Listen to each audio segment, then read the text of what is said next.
तुमच्याकडे असं काही नाही ना पूर्ण अभंग सुटला पाहिजे. अहो लोक आता अभंगावरच बोलत नाहीत, ते कीर्तन झाल्यावर म्हणतात महाराज सांगायसारखं बरंच होतं पण वेळ पुरला नाही. मग 1.5 तास तू काय नुसत्या बाता ठोकीत होता का? तुला 1.5 तास तू काय केलं? विठाला विठाला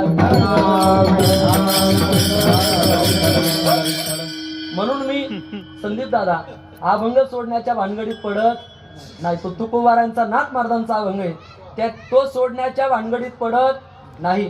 त्या अभंगानं अनेकांचं जीवन सुटलं, म्हणजे या संसारातून अनेक लोक सुटून गेले. तो अभंग सोडण्याच्या भानगडीत पडायचं नाही, त्याचं चिंतन मांडायचं. एवढंच चरण मी आपल्याला सांगणार आहे. जर तुम्ही बोलवलं तर मग पुन्हा दुसरं चरण हा. पण आता या वर्षी आहे विठाला विठाला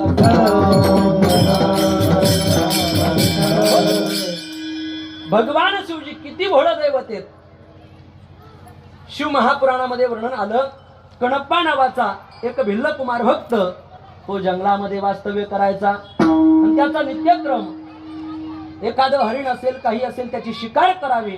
शिकार करता करता एक दिवस एका जंगलामध्ये एका अरण्यामध्ये एका पिंपळ वृक्षाखाली त्याला भगवान शिवजीची पिंड दिसली.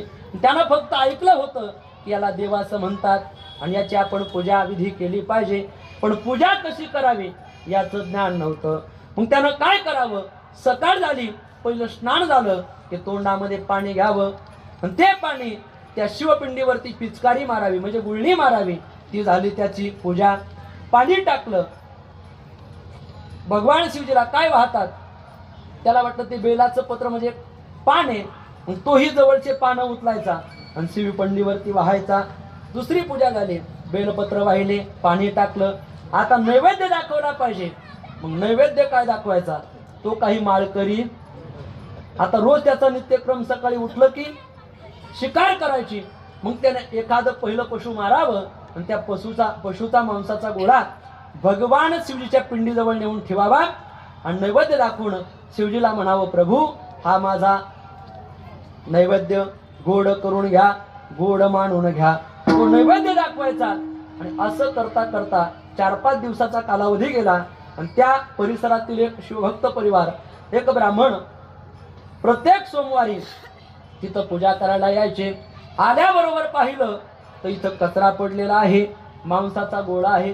त्यांना वाटलं यदा कदाचित एखाद्या वाघानं किंवा एखाद्या बिबट्यानं, सध्या बिबट्याचं वातावरण आहे ना, एखाद्या बिबट्यानं हत्या केली असावी आणि तो मांसाचा गोळा पडला. मग त्याने ते सर्व स्वच्छ केलं, परत स्नान केलं, गोमूत्र टाकलं. पहिला सोमवार गेला, परत दुसऱ्या सोमवारी आला.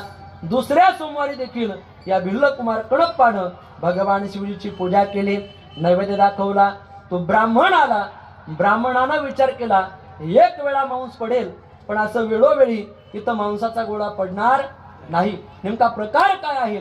म्हणून दुसऱ्या दिवशी सकाळी सकाळी तो ब्राह्मण त्या जंगलामध्ये आला आणि आल्याबरोबर त्यानं प्रकार पाहिला की एक मुलगा, तो भिल्ल कुमार कणप्पा, त्यानं मुखामध्ये पाणी घेतलंय आणि ती पिचकारी शिवलिंगावरती मारली.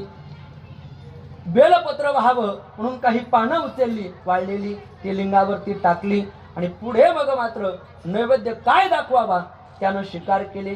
मांसाचा गोळा ठेवला. जसा गोळा ठेवला तसा ब्राह्मण धावत आला. म्हटला, मूर्खा, तुला कळतं का? हे माझं आराध्य दैवत आहे, हे जगाचं दैवत आहे, तुम्ही विश्वनाथ. असं ज्यांचे आई आणि वडील कोण आहेत ते आजपर्यंत कुणाला सांगता आलं नाही. असं जगाचं आराध्य दैवत भगवान शिवजी आहेत आणि यांचा तू अपमान करतोस. यांचा जो काही शिवलिंग आहे ती तू अपवित्र करतोस. असं म्हटल्यावरती तो रडू लागला. हात जोडले, सांगितलं, बाबा काका, पूजा कशी करावी मला माहित नाही, क्षमा करा. ब्राह्मण काका म्हणले, क्षमा नाही, आजपासून या परिसरामध्ये तू यायचं नाही. रडू लागला महाराज. अंतकरण दुखावलं, निघाला. पण जात असताना माझ्या भोळ्या देवताचा चमत्कार पहा, कसा त्याचा भोळा स्वभाव आहे. भगवान शिवजीनं काय केलं? आपली लीला दाखवली आणि एक डोळा फोडला आणि त्या डोळ्यातून रक्त येऊ लागलं. काय येऊ लागलं? रक्त. ते वाहणारं रक्त ब्राह्मण बुवांनी पाहिलं आणि तसेच पाठीमागे सुटले. त्या मुलाला आवाज दिला, ए बाबा, इकडे इकडे. आजपर्यंत तू भगवान शिवजीची ही पिंड अपवित्र केलीस, अभद्र केलीस, आणि जो पदार्थ नैवेद्य दाखवू नये तो नैवेद्य तू दाखवला, त्याचा परिणाम भगवान शिवजीचा एक डोळा फुटलेला आहे, डोळ्यातून रक्त येत आहे. तो म्हटला, काका माझ्यामुळे जर हे झालं असेल तर हे नीट करणं माझी जबाबदारी आहे. तो खाली बसला, आपल्या जवळचं हत्यार घेतलं आणि एक डोळा काढला आणि तो शिवपिंडीला बसवला. बारकाणा ऐका बरं का, एक डोळा बसवला, जसा डोळा बसवला तसं रक्त थांबलं. पण ते शिवजी आहेत, कठोर परीक्षा घेतात. तो चिलिया बाळाचा प्रसंग पहा, सांगायला माझ्याकडे वेळ नाही. मग महाराज त्या डोळ्यातलं रक्त थांबलं, पण आता दुसऱ्या डोळ्यातून रक्त आणि पू येऊ लागला. आता खरं सांगा, एक डोळा कोणी दिला? कणप्पानं, त्या भिल्लकुमार कणप्पानं. दुसरा डोळा बाबाजींना कोणी द्यायला पाहिजे? ब्राह्मण बुवानं. पण जसं दुसऱ्या डोळ्यातून रक्त येऊ लागलं तसे ते हळूहळू पाठीमागे जाऊ लागले. मी नाही जाणार, मला माहिती, मला मर्यादा आहे, पडण्याची भीती. तसे तसे पाठीमागे जाऊ लागले. मग मात्र त्या भिल्लकुमाराच्या लक्षात आलं, पण दोन्ही डोळे जर आपण काढले, कोणत्या डोळ्यातून आणि कोणत्या ठिकाणाहून रक्त येत आहे हे आपल्याला दिसणार नाही. तो वडवा झाला, गुडघ्यावरती बसला, एक बोट त्या डोळ्यावरती ठेवलं आणि एका हातानं आपला दुसरा डोळा काढला आणि बरोबर शिवपिंडीवरती लावला. जसा डोळा लावला तसा चमत्कार झाला आणि माझं घोडं दैवत भगवान शिवजी त्या ठिकाणी प्रगट झाले. हर हर भगवान शिवजी प्रगट झाले आणि प्रगट होऊन त्या असणाऱ्या भिल्लकुमार कणप्पाचा उद्धार केला. फक्त तो ब्राह्मण पाहत राहिला. देवानं सांगितलं, बाबा तुझी माझी भक्ती केलीस ती कशी होती? आपल्या व्यवहारात म्हणे, वरी वरी माया आणि उपवासी झोप ग बया. ब्राह्मण काका तुम्ही जी पूजा केली अगदी ती या न्यायानं, पण माझ्या कणप्पानं जी पूजा केली ती मात्र मला आवडली.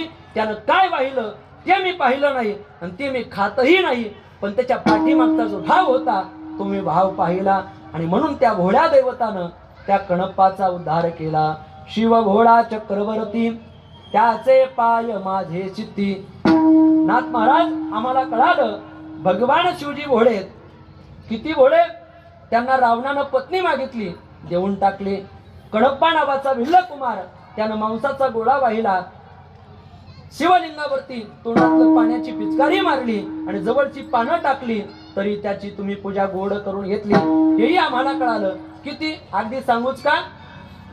उन्हाळ्याचे दिवस आणि उन्हाळ्याच्या दिवसामध्ये भगवान शिवजीच्या पिंडीला घाम आला आणि घाम आल्याबरोबर तिथून एक घार उड्डाण करू लागले. जशी घाड उड्डाण करू लागली महाराज, उड्डाण केल्याबरोबर तिच्या पंखाची हवा शिवजीच्या पिंडीला लागली आणि पिंडीला लागल्याबरोबर प्रसंग काय घडला? त्या पिंडीचा उद्धार, त्या असणाऱ्या घारीचा उद्धार केला. पंखाच्या पडकारी उद्धरून नेली गाडी, उद्धरून नेली गाडी.